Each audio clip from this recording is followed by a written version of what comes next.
Welcome back to What Matters This Week. I'm Lauren Maloney. Joining me this Sunday is David Bradbury, VCET President, VCET standing for the Vermont Center for Emerging Technologies. David, I appreciate you joining us. Thank you so much. Thanks for having us in. So a big announcement to talk about. You're launching an innovation hub network to support entrepreneurs really all over the state of Vermont. That's correct. Why is this so important right now? It's really important. It's called Scale Here, and we've enlisted 5 other innovation centers in addition to VCET's 3 that we operate to sort of band together to say how do we serve more startups, more small businesses, more entrepreneurs in communities throughout Vermont. And what we're trying to do simply is make sure they meet the people they need to meet for capital, for resources, for internships, make sure they meet the perks or the advantages that are available through VCET, things like $100,000 in web credits, free business valuations, et cetera, that might be really meaningful and valuable during that startup phase. And then the third piece is really to connect to ongoing expert one-to-one advice that our 130 mentors and direct staff can provide across the state, really to app developers, to brewers, to rocket scientists. It really runs the gamut. So for those of us not in the business community, help us out here. What does scale mean in terms of what you're trying to accomplish? Oh, great question. It's easy to start. You kind of say, hey, wow, let me go to the farmer's market and start selling something. Scaling implies you want to employ more than yourself or your immediate family. I want to be an employer. There are definitions all over the board from 500 people to 40 people. In my book, if you employ more than your immediate family, you're starting to scale. And with that comes certain learnings that will make your journey hopefully easier around business planning, around financing, around technical platform roadmaps, things like that. And that's where we're trying to focus, is we want more of these young companies in Vermont to scale into larger employers that tend to pay more, tend to create wealth through stock ownership, through profit sharing, and all the rest. Okay. Now, you have partnered basically with new innovation hubs, 5 innovation hubs. They are Due North Co-working in Lyndonville, the Space on Main in Bradford, the Mint in Rutland, Black River Innovation Campus in Springfield, and the Lightning Jar in Bennington. Why these 5? Well, we had to start somewhere. There are a lot more than 5 centers around Vermont. Some are for-profit, some are hybrid, some are not-for-profit. These 5 had certain ingredients that we found in our own VCET experience were critical for success. They had outstanding leadership. These were doers, innovators, entrepreneurs that wanted it, and they had the grit, the determination, the know-how. The second category was that they each had a college partner or 2. So you had this institutional support, which was really important.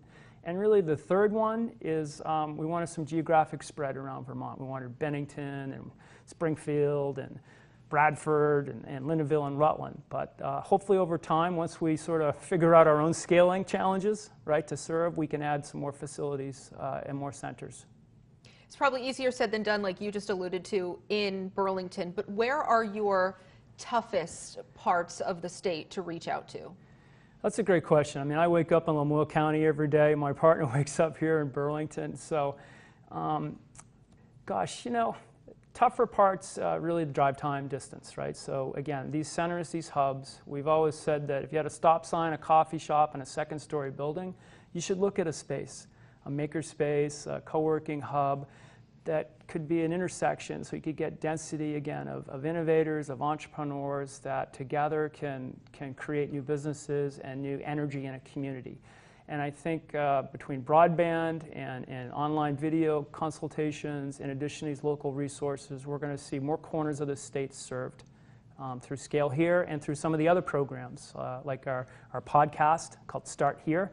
So we tell the stories of active, aspiring, and accidental entrepreneurs, in addition to our Female Founders series, which demystifies and explains how businesses are started, both big and small. How will money be infused to help keep this program going, or where is the money coming from? VCET we're just doing this out of our operating support. We have tremendous backers in the University of Vermont, Senator Leahy, Consolidated Communications, Middlebury College, the Vermont Technology Council, and I've probably forgot 2 others. But really, this isn't about money. We don't get any fee for this. We're at a point of inflection in Vermont where we've got to get our business community focused and active in creating high-quality job opportunities. And really, there's only 3 ways you can do that quickly: real estate speculation, financial speculation, or entrepreneurship. We don't have a population growing, so real estate's out. We're not a spot for hedge funds to locate, so financial speculation's out. So our business model, from our calculus, is really entrepreneurship. And we need to make that our focus. And we need to connect communities in new and powerful ways, and we hope this helps to a small degree. In this news release we received from you, there's a quote in here that says, economic development used to be here or there, but today it's here and there. What did you mean by that? Yeah, the conjunction changed. And when I worked in the Howard Dean administration, it was, build the plant in Essex or Armonk, Boston or Bennington. And today, businesses go where the people live and where the talent is at. So our experience the last few years at VSET, we have companies based in Norwich, King Arthur Flour. Mm-hmm. They have a team working out of our facility in Burlington. Intopia had 14 people at our facility before they opened up their second office in Burlington out of Stowe. So this is a way to take and bring current job openings within Vermont employers today and find people in remote communities around Vermont that could go to a center and set up a desk. So you don't have to commute every day, you don't have to move, and we hope this is part of the new economy. We can make these connections, and again, it's for wealth and income, it's for community, and it's our bet. I hope it works. The signals are very positive so far.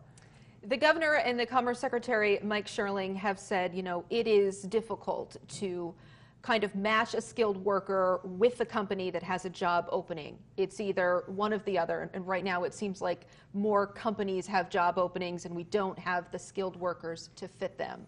Are you seeing the tide changing in that a little bit, or is that what you're hoping with this?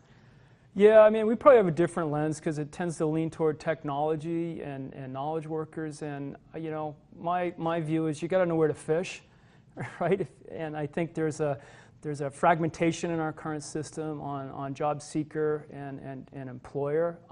It's not as broken and irreparable as I think some believe, but we need to be a little bit more smarter about it. And again, through engagement at local communities, join one of these centers as a mentor, as a community volunteer, as a member, and you will find that new connections will be made. And, I think Vermont has got some real appeal for folks that are seeking a certain quality of life. They're seeking clean water. They're seeking weather that they can enjoy. And I think if we can get out of our own way in a few instances, our future will be bright.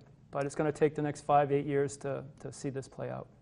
When do you hope to see progress when it comes to these 5 hubs? Again, they're all independently operated, and they are making progress, right? Lightning Jar is now entering its probably 4th year, 3rd year. I was just at a strategic planning retreat last week down in Bennington. I'm so encouraged with the direction they're heading. Due North is seeing their membership spike and increase. The Space on Main, Monique Priestley, she's a force of nature. There's no way she and her community are going to fail, and they've made this a vibrant center of school groups come in, to businesses, to entrepreneurs. So it's there, it's happening, and I think we want to play our part, share some of the advantages, these unfair advantages that we've been able to accumulate over the last decade to help other communities and complement what they're doing. They're going to help us. Let's be real about it. We're going to find new investors. We're going to find new mentors, new partners, new companies that may help some other employers up here, both big and large. Is there a comment, reaction story from either one of these hubs or an entrepreneur in itself that you've heard that you really, this is a success story and we're going someplace? Yeah, I think there's a company, Global Z, down in Bennington, reached out right away, and this is one of the founders of the Lightning Jar. And he very specifically said, I need to find out about residential addressing in China on Google Maps. I need an API expert. Specific. Like that specific. Yeah. So that's the sort of granularity we can try to help with. And within 45 minutes, we had 2 choices and answers for this company, and that has gone on to help them figure it out. And we're working with another entrepreneur with a weather technology up in Lyndonville. try to find additional resources to sort of power their cloud-based activities, because that's a big expense line. So again, sometimes it's people, other times it's remove expenses, and nearly all the time it is having some sort of caring and thoughtful ear to sort of listen to where the company's at and where they need. Is it talent, time, capital, connections, revenues, things like that, and then we try to work on that as a community. David, thanks for being here. Good luck. Thank you very much. Appreciate it. And we'll be right back on What Matters This Week.